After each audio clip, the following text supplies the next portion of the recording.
Assalamualaikum warahmatullahi wabarakatuh.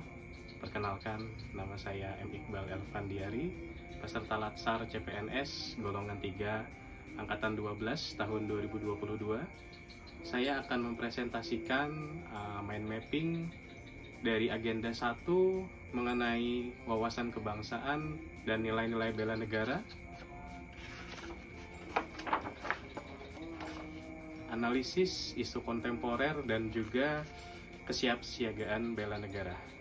Baiklah, yang pertama kita akan membahas modul agenda 1 dari wawasan kebangsaan dan juga nilai-nilai bela negara. Bela negara, apa sih yang harus dimiliki oleh setiap ASN dalam bela negara? Yang pertama yaitu harus memiliki pemahaman utuh terhadap bangsa dan juga negara. Apa saja yang harus dipahami? Terlebih dahulu ada konsensus dasar dari bela negara itu sendiri, yang mana terdiri dari Pancasila, Undang-Undang Dasar 1945, pemahaman tentang NKRI, dan juga pemahaman mengenai Bhinneka Tunggal Ika. Kemudian harus memahami lambang-lambang negara yang terdiri dari bendera negara yaitu merah putih, bahasa negara yaitu bahasa Indonesia, lambang negara Garuda Pancasila, dan juga lagu kebangsaan Indonesia Raya. Kemudian yang harus dipahami juga yaitu wawasan kebangsaan dan juga wawasan Nusantara.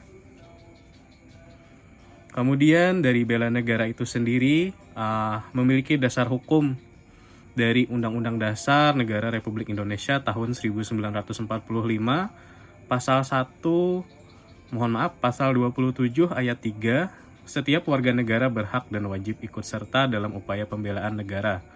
Kemudian pasal 30 ayat 1, tiap-tiap warga negara berhak dan wajib ikut serta dalam usaha pertahanan dan juga keamanan negara. Kemudian definisi dari bela negara itu sendiri yaitu tekad, sikap, dan juga perilaku serta tindakan warga negara baik secara perorangan maupun kolektif dalam menjaga kedaulatan negaranya, keutuhan wilayah, dan keselamatan bangsa dan negara yang dijiwai oleh kecintaannya kepada Negara Kesatuan Republik Indonesia yang berdasarkan Pancasila dan juga Undang-Undang Dasar 1945 dalam menjamin kelangsungan hidup bangsa Indonesia dan negara dari berbagai ancaman.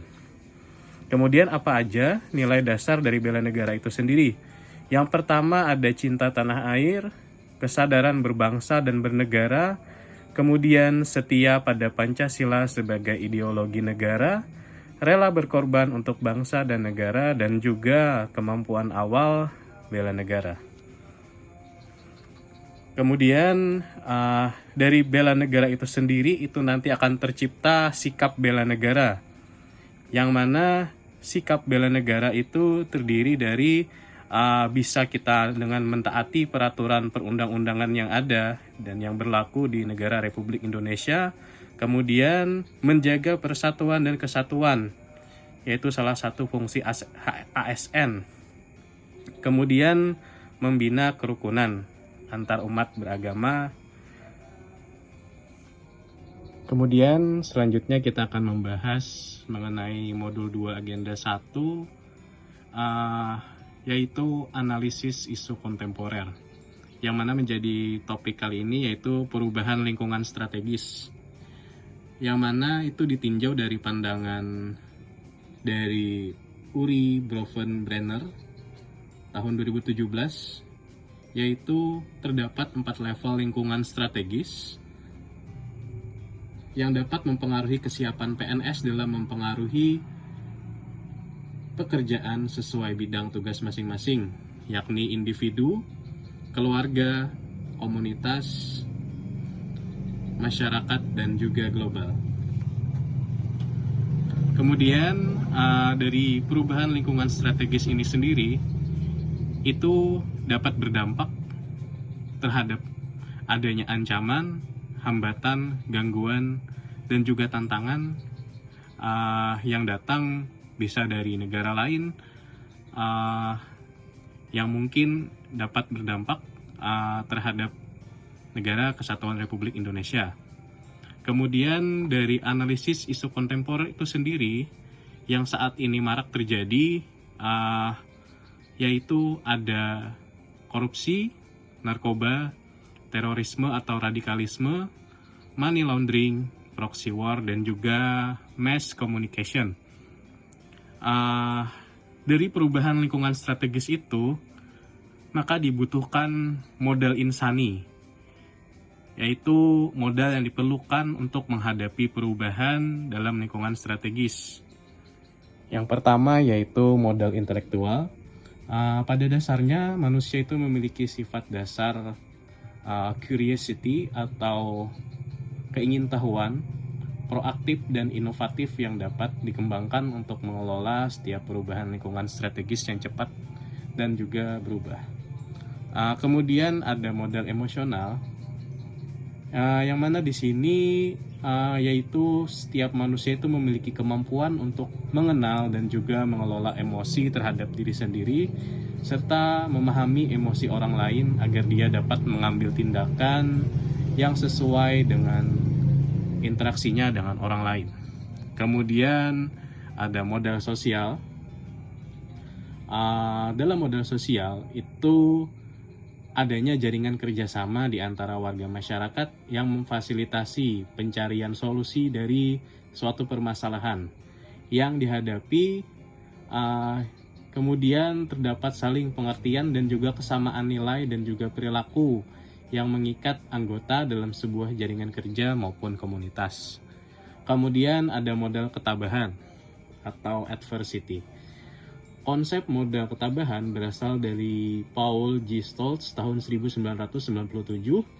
Ketabahan adalah modal untuk sukses dalam kehidupan, baik dalam kehidupan pribadi maupun kehidupan sebuah organisasi birokrasi. Berdasarkan perumpamaan pada para pendaki gunung, Stoltz membedakan 3 tipe manusia, yaitu quitter, camper, dan juga climber. Kemudian ada modal etika ataupun moral. Kecerdasan moral sebagai kapasitas mental yang menentukan prinsip-prinsip universal kemanusiaan harus diterapkan ke dalam tata nilai, tujuan, dan tindakan. Dengan kata lain, adalah kemampuan membedakan benar ataupun salah.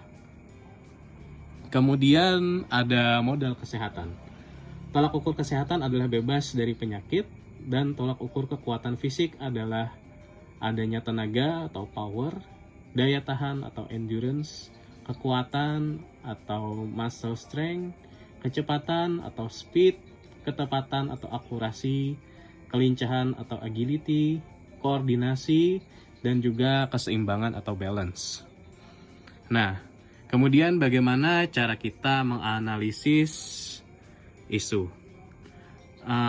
Isu kritikal itu terdiri dari isu saat ini atau current isu yang berkembang atau emerging isu, dan juga isu yang potensial atau potential isu.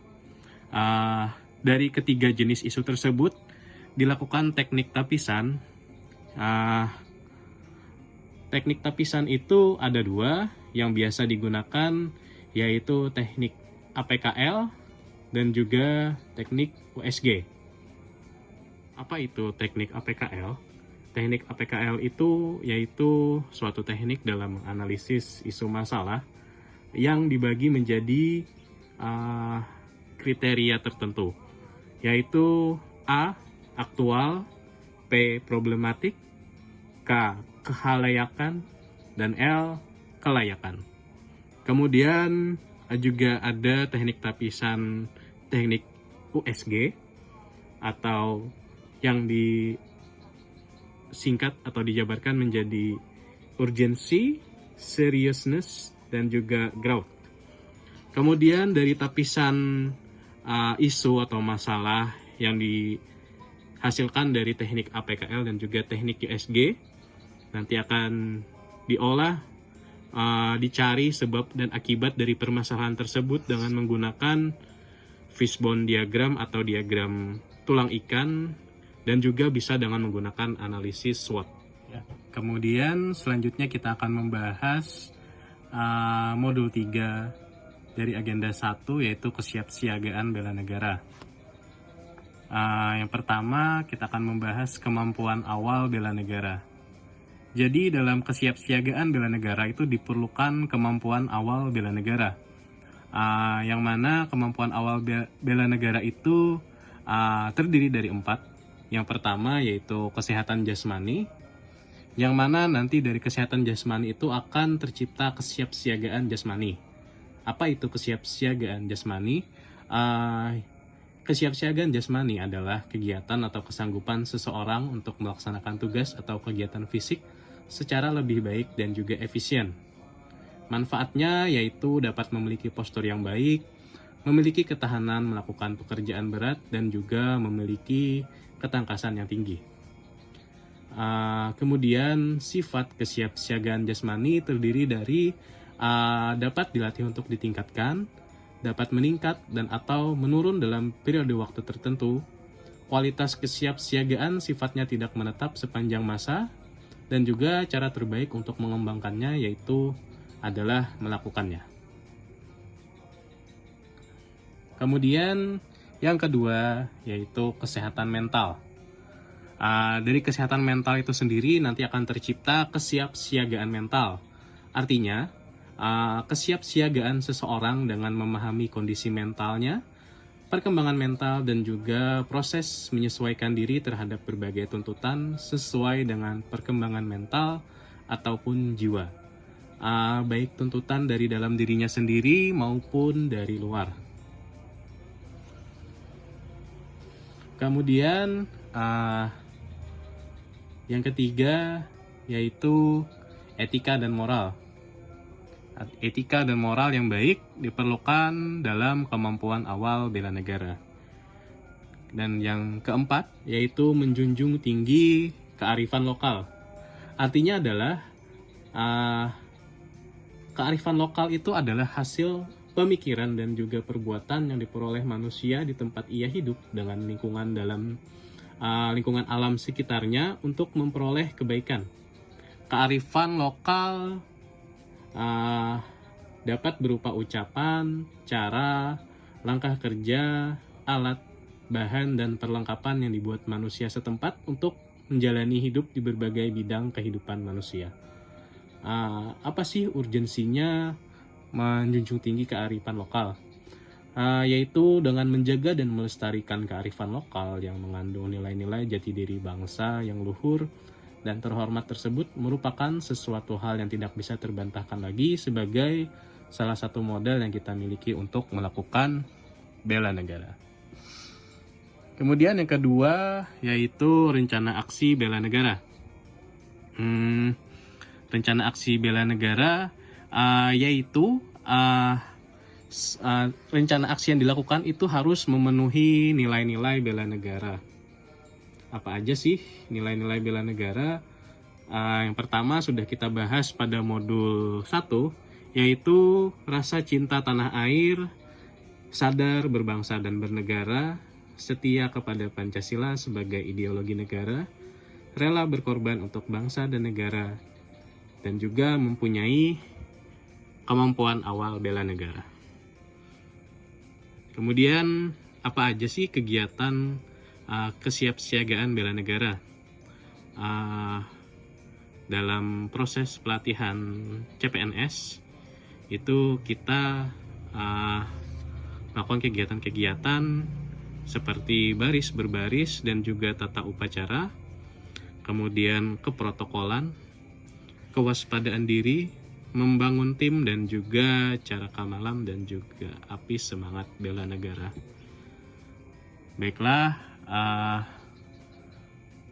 begitu saja penjelasan saya mengenai mind mapping dari agenda 1 Latsar CPNS tahun 2022. Semoga bermanfaat. Terima kasih. Wassalamualaikum warahmatullahi wabarakatuh.